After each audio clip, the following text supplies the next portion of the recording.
Apostates Anonymous, the show you turn to when you're no longer an evangelical. With your hosts, authors Keith Giles and Matthew J. DiStefano.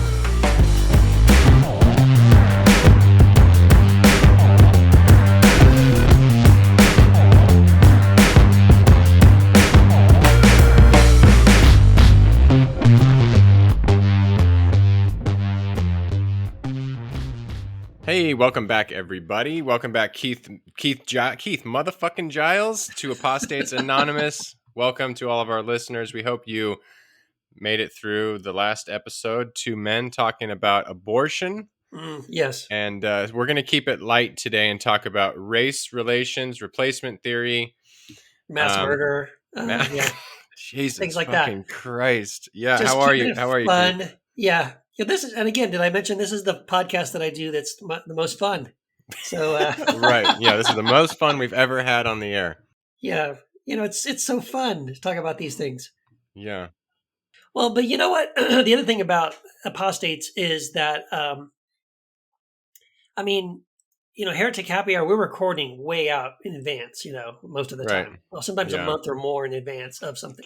So apostates is much more nimble, right? Something can happen in the news and we can record an episode about it like the same day or the next day. Right. And it'll publish, it'll go live in a couple of days after that. So it's sort of like this is the perfect time to, at least if we want to have anything where we respond to something a little more current in the news, things people are thinking about, or, I think apostates is the best place for that. Yeah, I think it's a good balance to have. Like Heretic Happy Hour is a resource that is evergreen. Yes. So if someone has a question, hey, what about this? We could be like, oh, in episode 74, we talked about this or whatever.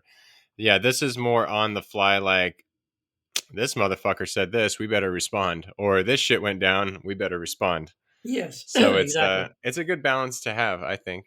Right. And then Heretic Happy Hour, we've talked about, more social kind of topics before.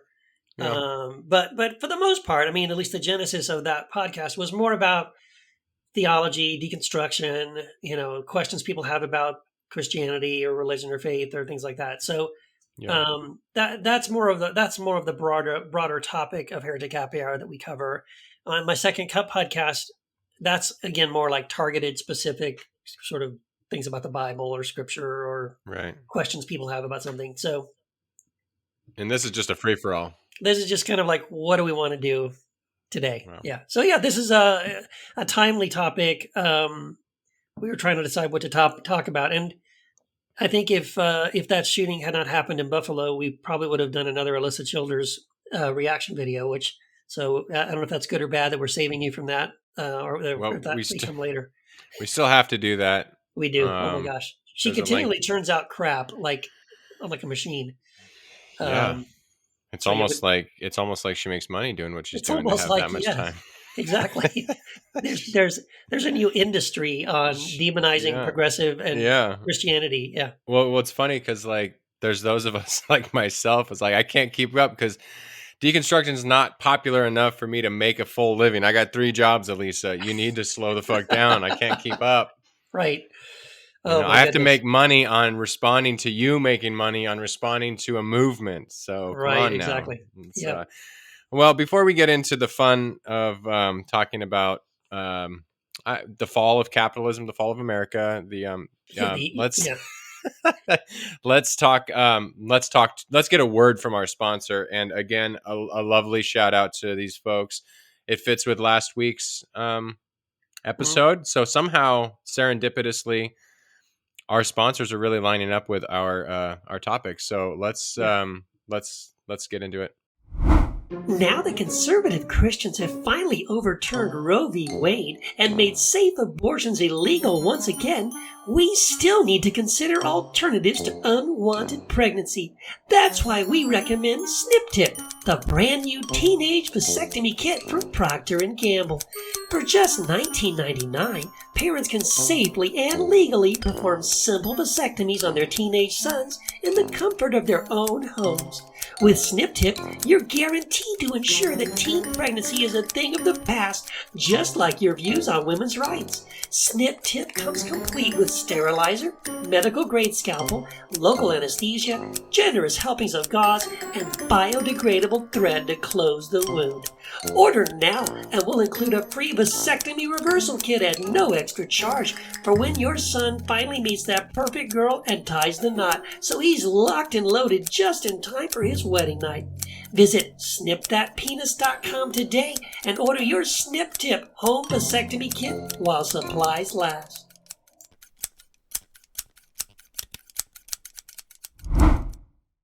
Wow, and you know what? I just got to say, we continue to attract quality sponsors. I don't know where these fucking people come from. We get a new every episode. There's a new sponsor. They're lined up.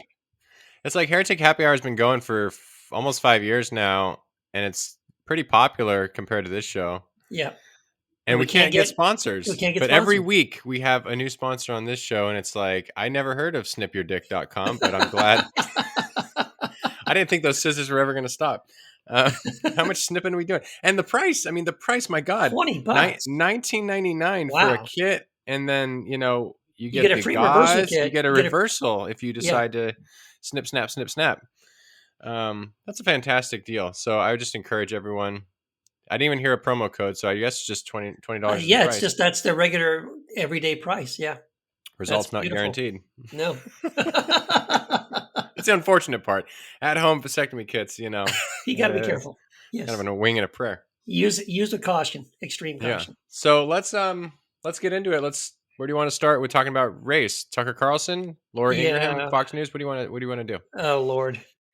Well, Lord have mercy. Yeah. So it's kind of hard to know what's the entry point for the topic because, so this shooting in Buffalo is sort of what kind of raised, I think, everybody's consciousness on the level of this whole replacement theory that apparently, yes, Tucker Carlson has been talking about. He's mentioned now 400 times. Yeah, I saw that over the last several, last couple of years. Let's define it. What do they mean by that? So, as I understand it, it used to be a fringe theory that people like in the KKK and other white nationalist groups have been talking about for a while, and it's this. If you remember back in the Charleston. I think it was that, right? The protest. There was a video of these white guys walking and chanting with tiki torches. The Jews will not replace us, right? Yeah. So so it's this false theory, belief that there is some conspiracy being spearheaded by Jews. So oddly, it's an anti-Semitic view, but the Jews are masterminding this plan to replace white people with ethnic groups. So immigrants coming across the border, Hispanics, and Black people, indigenous in America here.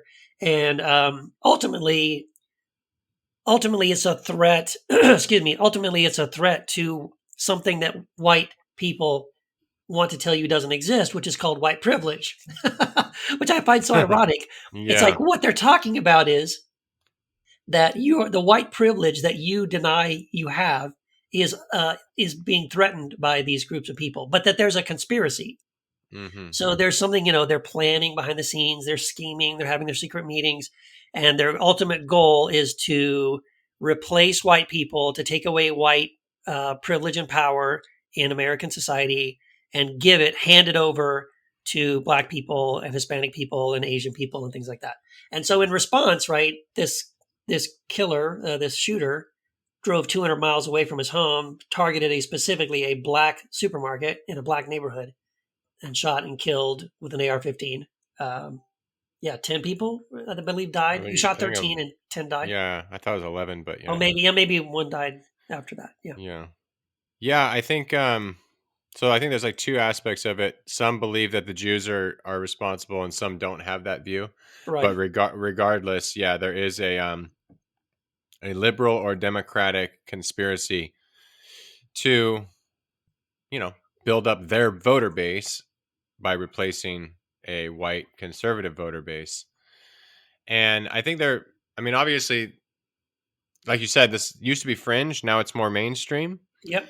And I mean, like all conspiracy theories, like I've said it before and I'll say it again. Then the minute I come up against another conspiracy is how many people involved. Like, doesn't it seem like a huge fucking undertaking to do this? Like, and if you Uh-huh. get that many people, I mean, it's just like, I mean, the demographics certainly changing. Yes. And to me, it's like all conspiracy theories. Like, it's like we have to have some sort of boogeyman in order to explain why bad things happen. And I'm not saying that the demographic changing is bad, but they do, right? Right. Insecure white people think that this is bad, so they have to have some sort of explanatory power other than it just changes, just happens to change. Like Yep. demographics change. Yep. Also, might I remind the people who I'm sure none of the people listening to this show adhere to this conspiracy theory, I hope not. but I hope not. If you do, you can fuck off. I don't want your listenership. But um, minority groups are not a monolithic voice, and we found that out especially in 2020. Yep. Latinos in Florida, especially in Arizona, New Mexico, and Texas, voted for Trump at a higher rate than in 2016, right? So, Yeah. and that was kind of a surprise on Florida. Florida was sort of a swing state, right? And but the percentages, like in Miami, especially, like were not as democratic or voting blue as much as they thought they were, and there was a kind of a surge in Latino voters towards Trump. Yep. So these kind of theories kind of fall apart when you actually start looking at the facts. Like any conspiracy theory, really. Yep. This one just happens to be, imbued in racism, Right. And which then is yeah. pretty typical for this country. Right. And I saw something the other day on TV. They were talking about different sociological, people have been studying this kind of phenomenon for a while. I mean, and actually, the funny thing is, I mean, this shouldn't be much of a shock. You can trace this, what we're calling replacement theory, back to Adolf Hitler and Mein Kampf, right? It's the same thing. Right.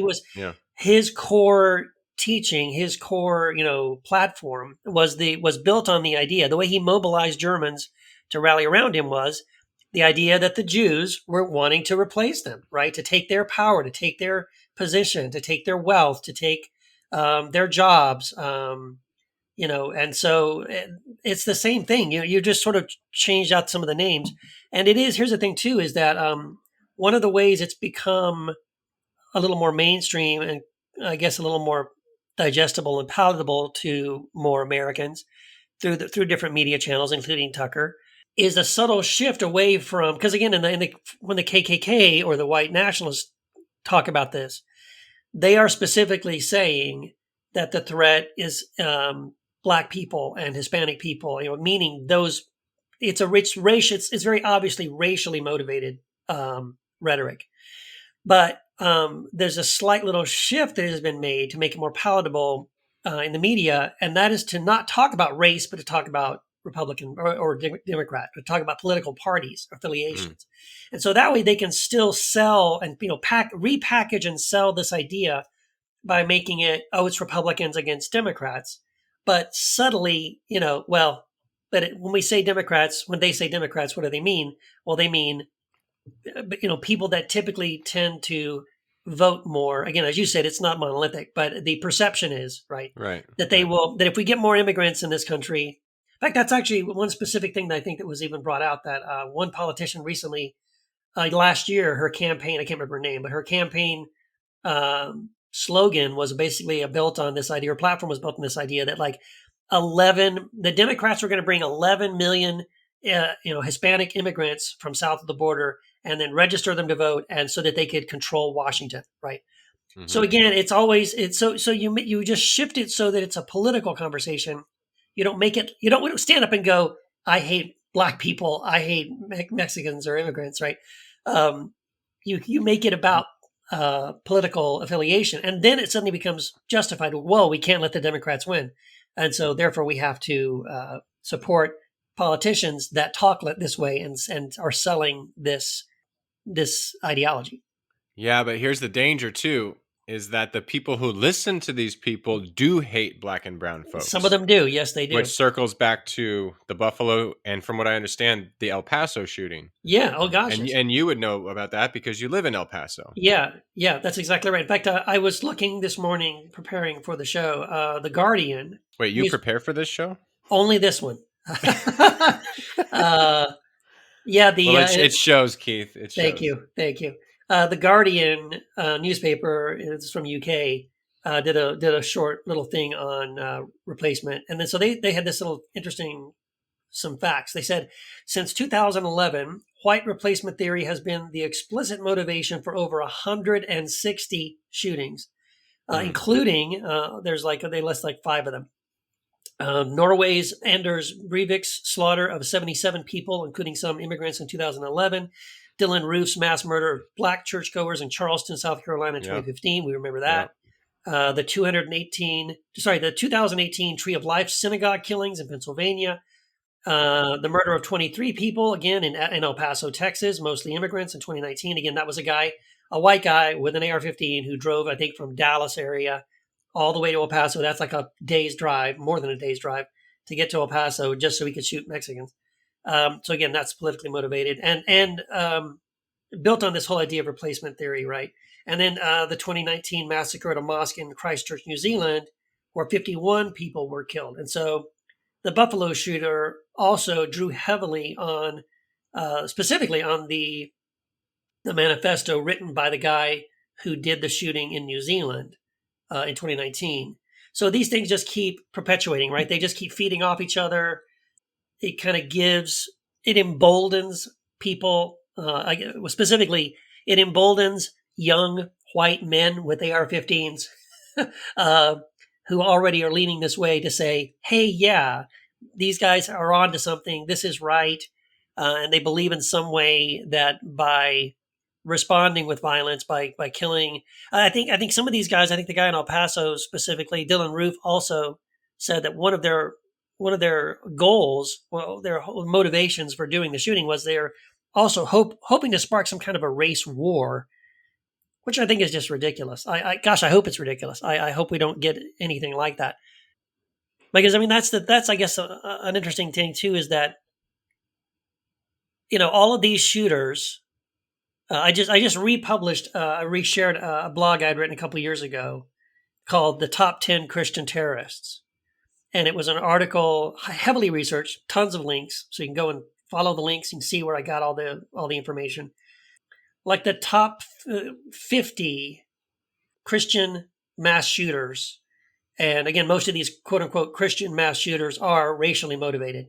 But that's the sad thing too, and the irony of it too is that so many of these white male shooters identify as Christian. Some of their shootings are motivated even by their faith, or at least in their mind and their twisted understanding of their faith, that this is something, that God blesses this and they're on a mission from God to kill, people of color or gay people or whatever it may be. And so this is a religious issue. This is an issue, unfortunately, that Christianity has to struggle with and deal with from within.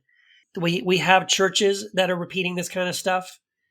Yeah, they've gotten so much into the culture wars. They've gotten so Yes. much into this, and it has nothing to do with Jesus. No. But I refuse to not call them Christians because I want Christianity held accountable for this too, because I think for the people who say, "Oh, these aren't real Christians," I think I get saying that. I understand that, but that kind of lets this theology off the hook, I That's right. think. I think you're right. Like just the other day, people were sharing on Twitter and on Facebook that Greg Locke, right? Oh my God. Him ranting and raving, You screaming. can't be a Democrat. Yeah, you Oh cannot my be a Democrat God. and vote. You cannot be a Christian and vote Democrat. And then he called them demons. And he Mhm. ranted and raved for the entire thing, screaming and just like, veins bulging, spit He flying. discovered his inner Yosemite Sam. Yes. And I'm thinking, this is the entire sermon. It's about Democrats or demons. And like that teaching as well. Again, I grew up that's part of my story. I grew up in El Paso, Texas. Was raised in a conservative Christian home, voted straight ticket Republican my whole life, listened to Rush Limbaugh, owned a bunch of guns, remember the NRA. And now no pastor ever from the pulpit said out loud, hey, you can't be a Democrat and vote Christian, because he didn't need to. We all got it. We all knew the underlying message was that that was just the given. Of course you can't, because Republicans care about the important things like the unborn, and we never ever asked ourselves as Christians the question, well, should followers of Jesus be in favor of funding the world's largest military machine that kills millions of innocent people and drops bombs on innocent homes of people around the world? Like, why should Christians support that? Would a Christian support that with their tax dollars? Like, we never asked that question. That was never, we never went that far. But again, that underlying assumption that you to be a Christian in America is to be a Republican, that is a core component and ingredient that feeds into this whole white replacement theory. I mean, you can't have one without the other. And how are these churches still 501c3s? How are they taxed? I mean, how do they not pay taxes? Like, I thought you weren't allowed to get political and still keep your nonprofit status. Yeah, you're not supposed to. And actually, Trump threatened during his reign of terror. He threatened. I knew you were going to call it that. I was like, he's Yes. going to call it a reign of terror. Yeah, because I remember he gave a speech at some Christian, conservative, conference or something like that. He gave a speech where he basically kind of dangled it out there that he was considering an executive order to do away with the Johnson Amendment. And the Johnson Amendment is an amendment put in place to prevent pastors from endorsing specific political candidates. And I thought, damn, if he does that, if he were to do that, you're going to turn churches into like super PACs, Yep. right? So now you're going to donate money to your church, get a tax tax incentive from donating to your church, and then your church is going to take that money and support the next Republican candidate, and that would have been legal and free. Like, no way. But here's the thing, though. Effectively, that is what we have. Mm-hmm. Pastors around the country are violating the Johnson Amendment. I just saw a documentary. Was it the JES USA documentary? I think it was. Probably. Where he talked to, he visited churches where I mean, people talk about, like, he interviewed people attending these churches. I think Greg Locke was one of those churches. It might not have been that documentary, but it was one I would just watch recently.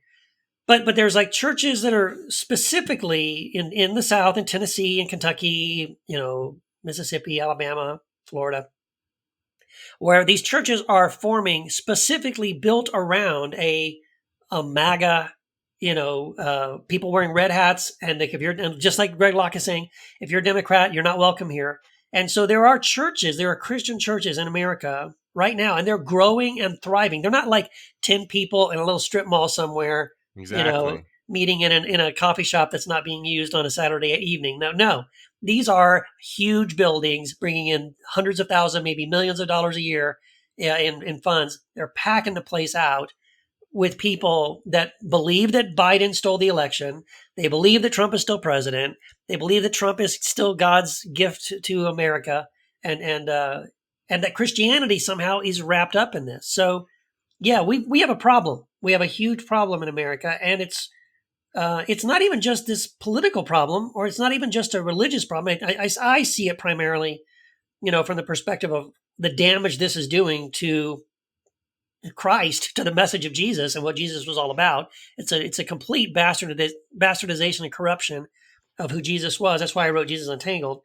But the fruit of it is even more dangerous. Like, even if you're an atheist, you don't give a crap about Christianity or Jesus or the Bible or any of that. That's fine. But what you should care about is that these people are armed, heavily armed, and are regularly going out and killing people. The threat is not brown people at the border or Muslims, right, with machine guns. It's white Christian males that they're doing the shootings. They are doing all of it. I mean, the majority of the mass shootings that have been done in America in the last 20 years have been white Christian males. I saw something from the New York Times that had a little bar graph, and it was predominantly conservative white Christian men who are engaging in the mass shootings. And I know with like mass shootings, that's kind of a misnomer too, because I think this one was specifically racially charged though, because like I'm not going to say it was like better that like the Sacramento mass shooting, Right. like, but it didn't. I mean, those I think that was black folks shooting at each other. Right. And but that wasn't the same motivation as the Buffalo thing, right? So No, you can't. I don't think you can lump all mass shootings in together. All are terrible, right? of When course. lives are lost, of course. But when we're talking about the motivation of these things, when it comes to what is racially driven, Yeah. by and large, conservative white men. Yep. Yeah. And see, if it were me, if you were pointing to a demographic that I fit into, Right. just me personally, I would be like, okay, it's time for me to get really reflective about things. Why Right. are people like me doing this? Instead, though, the folks like Tucker Carlson Yep. or Ben Shapiro, oh, it's really left who are pushing replacement theory. What the Yep. fuck are you talking about? Yeah. Like that Yeah. doesn't make any sense. It's like I always tend to. It's my parents have asked me, why do you criticize Christianity so much? That's where I come from. That's my context. Right. Let the Muslims who are challenging and deconstructing their faith challenge and deconstruct their faith that they know. Let the Right. Jews who are doing the same do the same with their faith. The Buddhists, the Hindus, the Sikhs, the Jains, everyone who is like part of whatever group they're in, if they see that reformation needs to happen or burn the whole shit down needs to happen, Right. critique your own context. And that's why. So it's like, again, if it's like we found out that, progressive Mediterranean bisexual men are really out there like doing a lot of damage to people, I'd have to be like, well, fuck.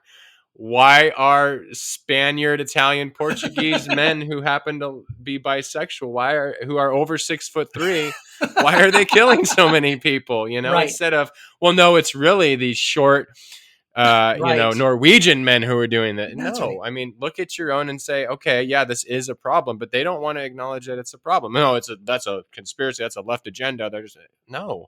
Yeah. You have to be self-critical.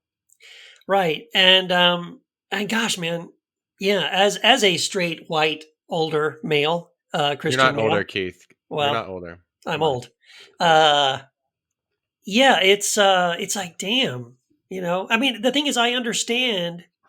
Here's the thing. I do understand, like we just talked about this. Like I do understand where it comes from. I was raised in this. So I understand what this way of thinking, what this ideology does breed. And I think I mean, I can understand it on one level because I remember right around the time Obama was elected president. He had just been elected president, and Wendy and I were having a conversation about basically this because I saw that as sort of a shifting in the culture, right, of power, I guess, if you want to say that, or of influence, I guess.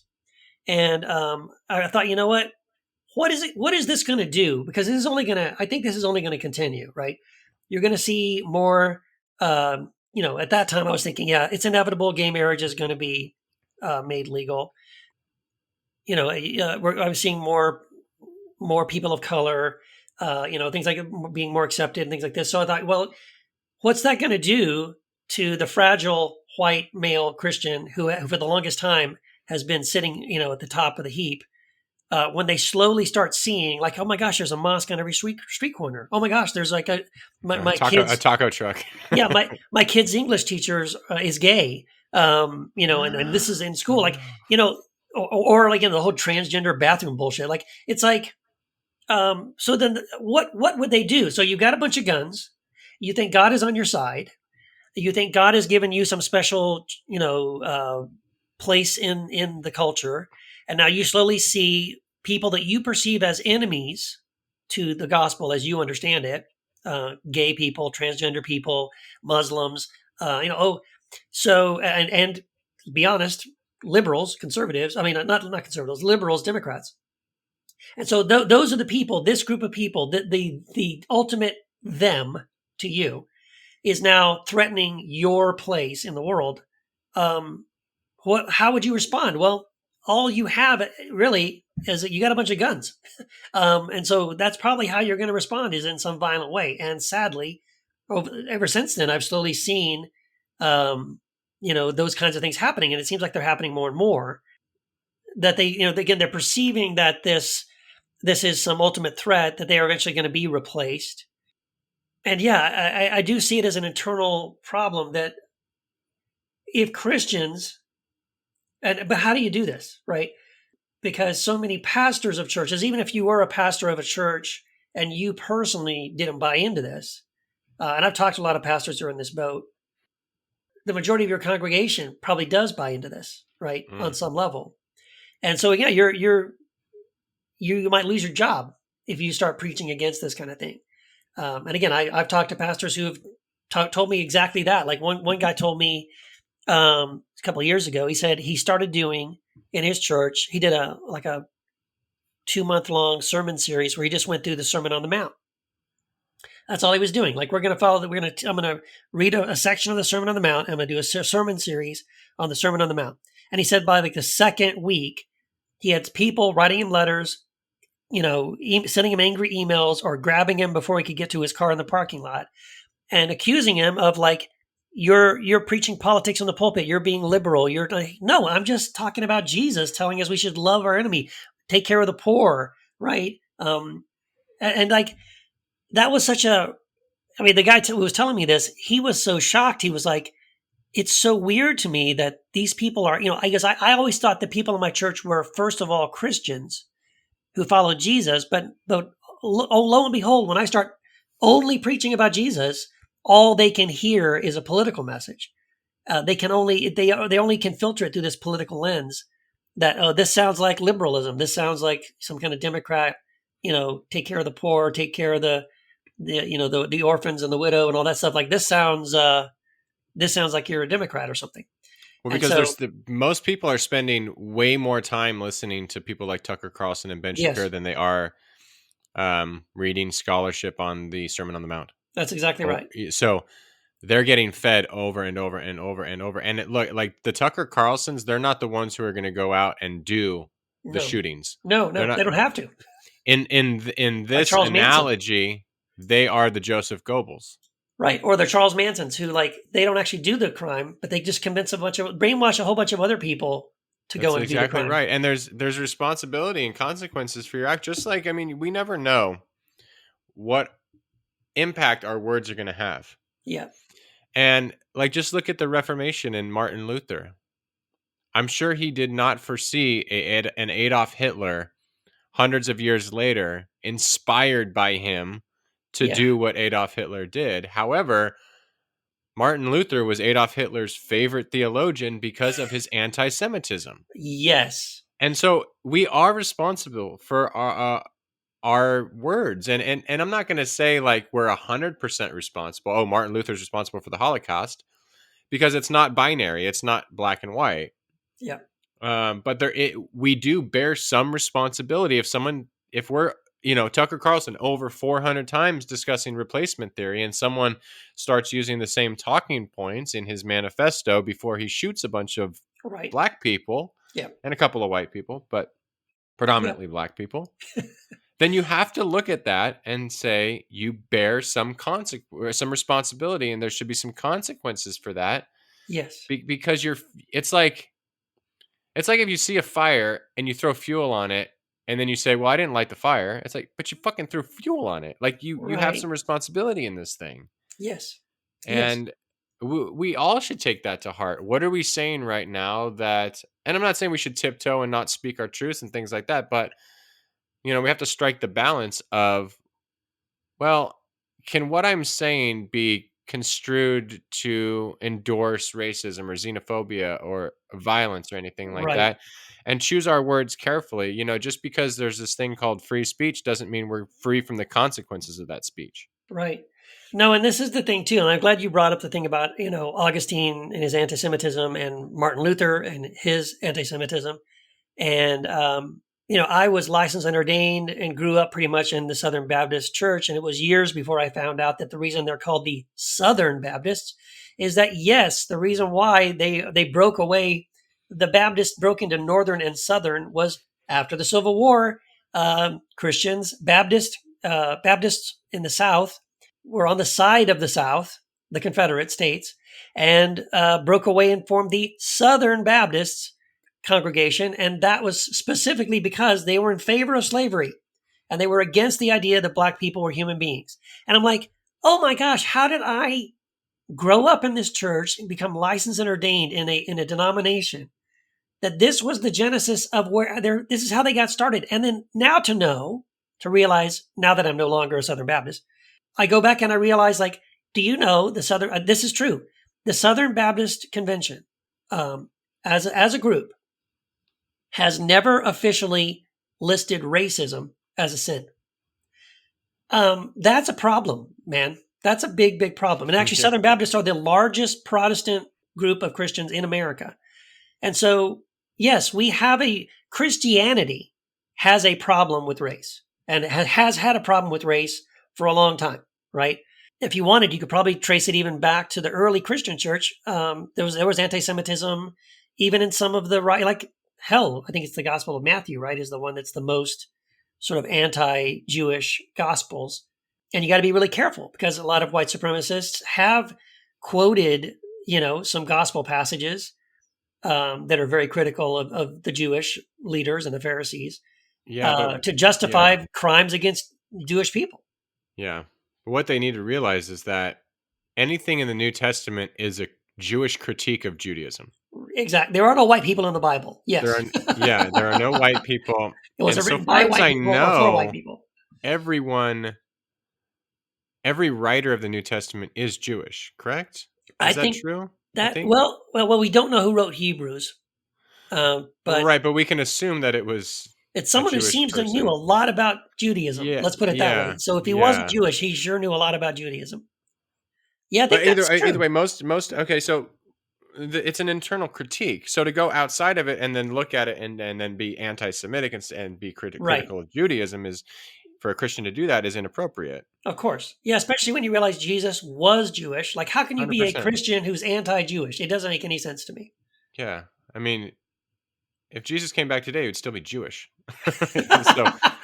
Right. And Christians need to realize that. Yeah. And actually, you made a point earlier, too, that I wanted to just talk about, too. Because, again, anybody listening, you can go Google this, go look this up. Because I was trying to find it when you were talking, but I couldn't find the actual stat.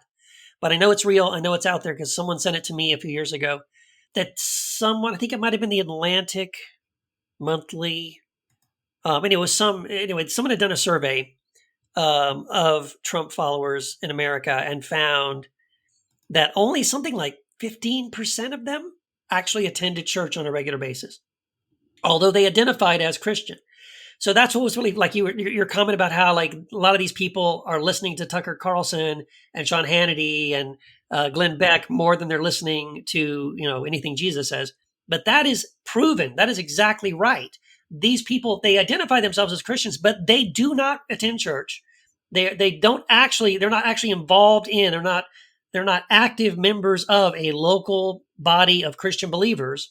And so yes, they are self-identifying as Christian.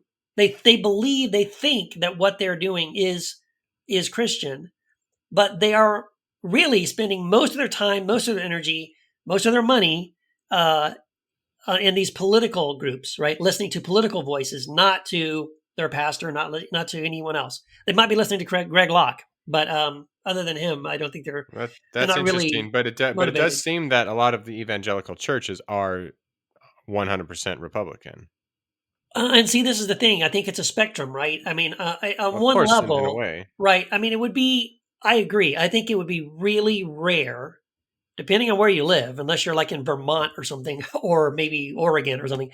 But probably most of the states in the union, if you went to a Christian church, there's a great chance that Christian church is going to be a conservative church. I mean, there are more quote unquote liberal kind of denominations, right? Like Presbyterians maybe, or but if you go to their churches, there'll be like 20 people there. The UCC that I used to go to in Chico, we had like 19 people. All of them were elderly, and then it shuttered its doors because it couldn't stay open. And so the UCC, United Church of Christ, is historically pretty liberal. I mean, our pastor was openly gay.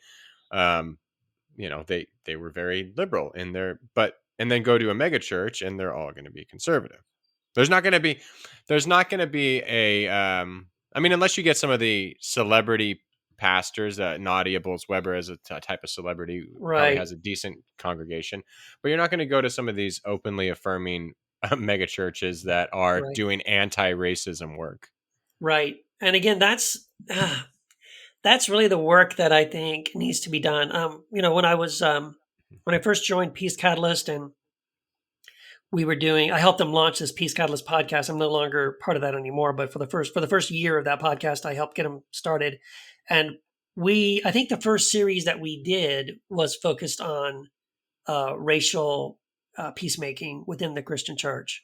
And we interviewed so many beautiful voices, people of color, who are specifically trying to do that work on the local level of going into white churches and trying to, move the needle a little bit in this direction, like to get people thinking, to have conversations, to have them listen. For example, one of the ones, what they were doing, my friend Cleo, I think, was part of the group that was doing this. They were doing like a pulpit swap. Mm-hmm. So they would get a white church and a white pastor in a city, and then they get a black church with a black pastor in the same city.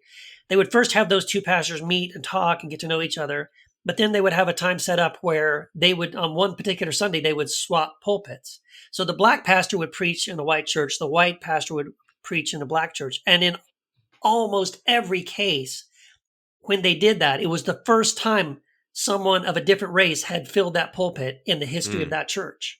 And so I just thought, man, that is so powerful. Like, we need more of that kind of thing happening. Like, if we want to say we want Christians to address this problem and respond to this problem, I think this is at least one of the really important ways that we could do it, right? Is that we need to start having black Christians and white Christians come together. Because look, if we can't bring peace within the Christian church itself, between racially, if we can't bring reconciliation racially in the Christian church in America within Christians, we're not going to do it with the rest of the country. You have no testimony. That's right. You have that's right. No credibility. No credibility. Exactly.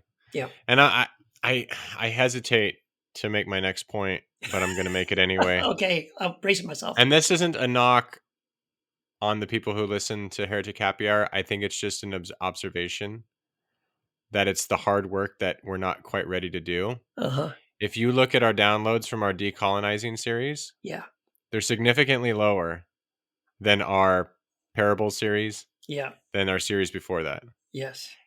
And I'm trying to, and there, something could be said about the fact that, the Rainn Wilsons of the world are much more famous than the people we interviewed or had on our guests for our decolonizing series. So the numbers are going to skew up when we interview someone who, has a huge following and is a huge star. Yeah. But just looking at all of the episodes, our downloads are fine, but they've dipped during that series. And I was thinking, like, I wonder if it's just because this is the hard work that we don't want to do. Yeah. It's hard to listen to an hour-long conversation about how to decolonize our theology. Yeah.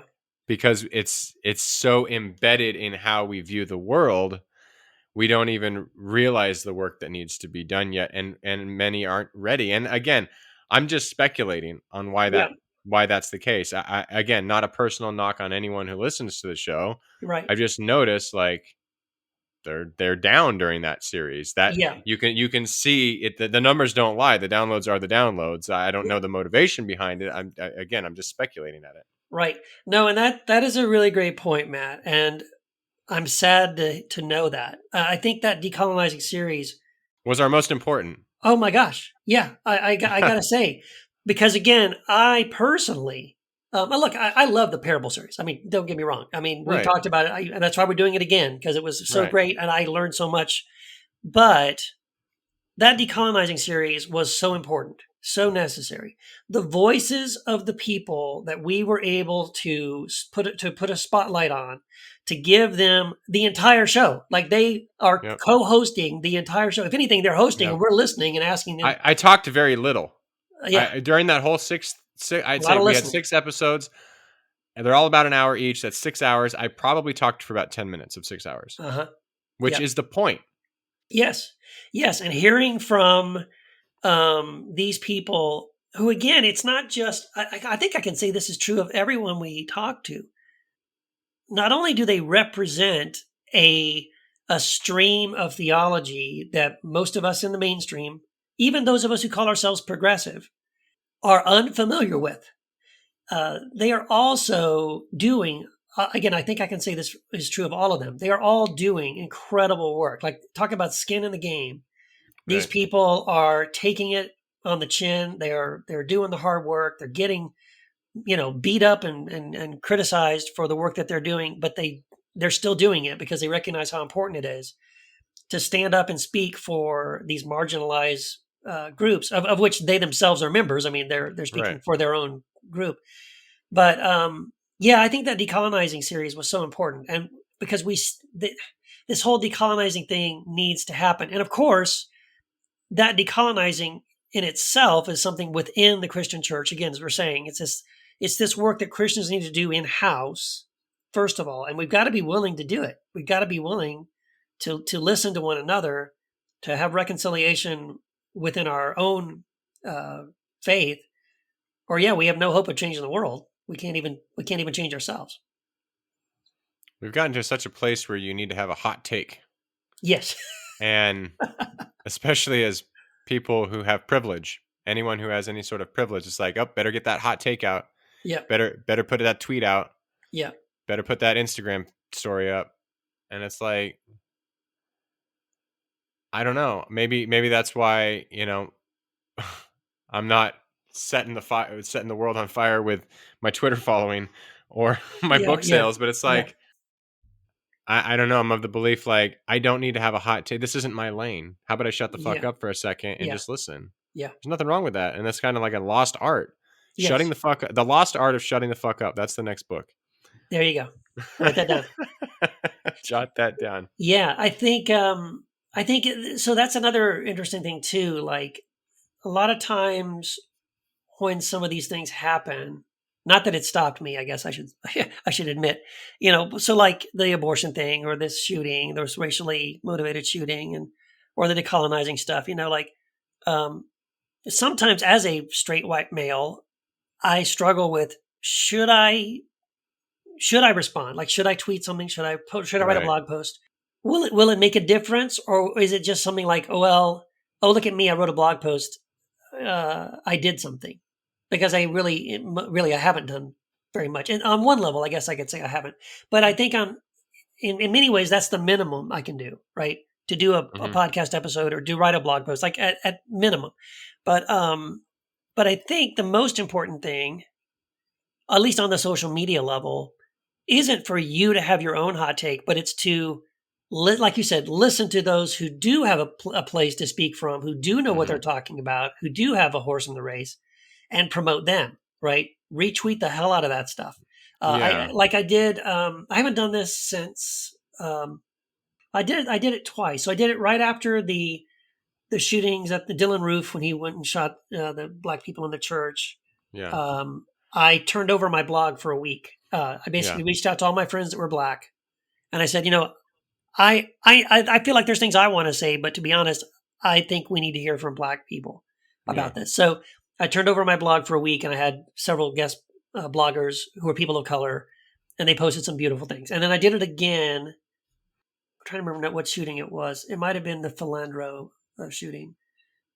But there's so many. I can't remember which one it was. Like, there's one all the time. But I did it again. And so, like, I feel like at least that's something you can try to do, give Yeah, your but that's platform not a over to hot somebody take. else. That's No, not a hot exactly. take, though. See, that's a well thought out, intentional. How do I be intentional about this? Hot takes are Yeah. just like got to have opinion, like in the next Oh 15 yeah, I seconds. try not to do that, especially not Yeah, immediately after something, because my knee yeah. jerk reaction is probably not very Christ-like. Well, yeah, no. I mean, mine's rarely. Like fuck these people. Which I do feel sometimes. Yeah, fuck, fuck off. But you know what I mean? Even But beyond that, like, to get to what's really going to make some change, I think it starts with listening. It starts with, listening to other voices. It starts with promoting those voices and elevating them as much as you can if you have a blog or a podcast or something like that, that you could do that, then do that. Or you have a social media following that, use that following to spread those kind of positive messages as much as you can to bring understanding to a topic or a situation. But beyond that, like turn off the computer, shut everything down. It's the grassroots level. It's like we have to be able to try to actually do something. Talk to people face to face, like be a part of something, donate to something. Because again, like that's why I feel like I felt for the longest time. I just don't know how to get my hands around it, but I felt for the longest time like that racial reconciliation part of it within the Christian church is something I would love to see happen more. I mean, Peace Catalyst, that's kind of what they're doing, trying to bring Christians and Muslims together. But I kind of feel like, at least at this point in American history, the Christian Muslim divide isn't as It's not front and center. it's not as important, at least within Christianity, as the racial divide.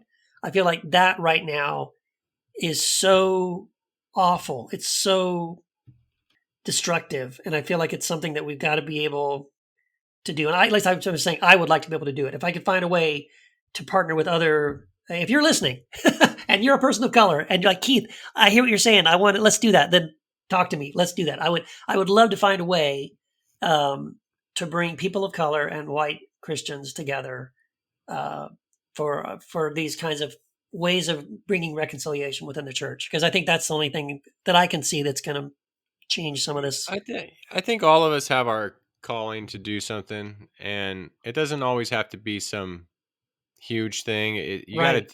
like you said, we're only one person, right? Each Right. individual one of us. Yeah. But you have to be intentional. Like if you know, actually, you don't. Not even if you know, go research Black-owned business, Right. Yeah. and whatever you buy, look at where Yes. you get it from, and see how you can divert your dollars to a Black-owned business. That's a great idea. Yeah, I like that. This whole thing about like if you like when I got a bunch of people together for and I'll never do it again, to contribute to a book I'm editing. It's like herding cats a little bit. No knock on any individual, but it's just like, man, you get 15 Oh, people together to try to do something, fuck. oh yes. Um, but I was intentional about I want diverse voices. I want Asian, Yeah. Hispanic, Latino, Yeah. Black, Gay and straight. Yeah. gay, all of it, because they're going to see things that other people don't. And so That's right. get them together, give them not even give them a platform. They already have their platforms, Right. but invite them into my platform, and let's Yeah. merge this and show that, not only model how people of diverse backgrounds get together and do something, Yeah.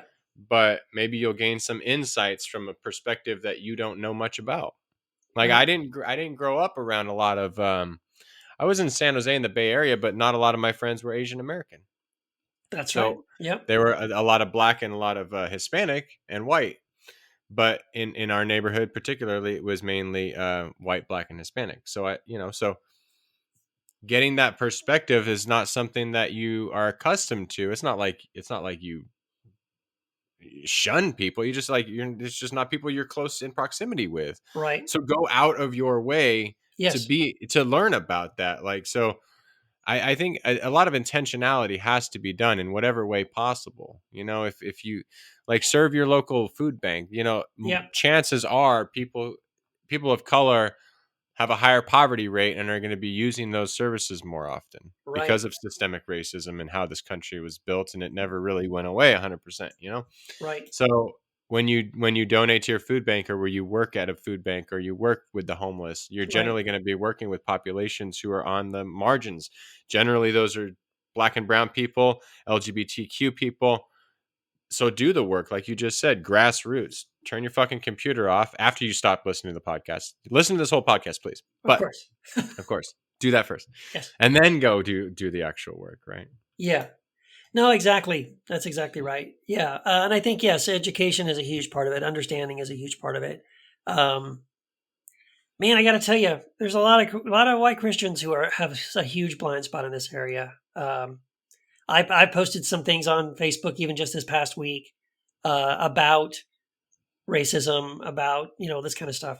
And I get comments from some of my white Christian followers who are so oblivious to their own white privilege and racism. And I'm like, can you hear yourself? Do you not see what you're doing? Where they're subtly defending, they're not directly defending, like this shooter, Mm-hmm. but they will. But as a white person, they'll say, as a white Christian male, they'll say things like, yes, but they are taking our jobs, and yes, they do get free education that we don't get, and they're like, dude, stop! What are you doing? Listen to yourself.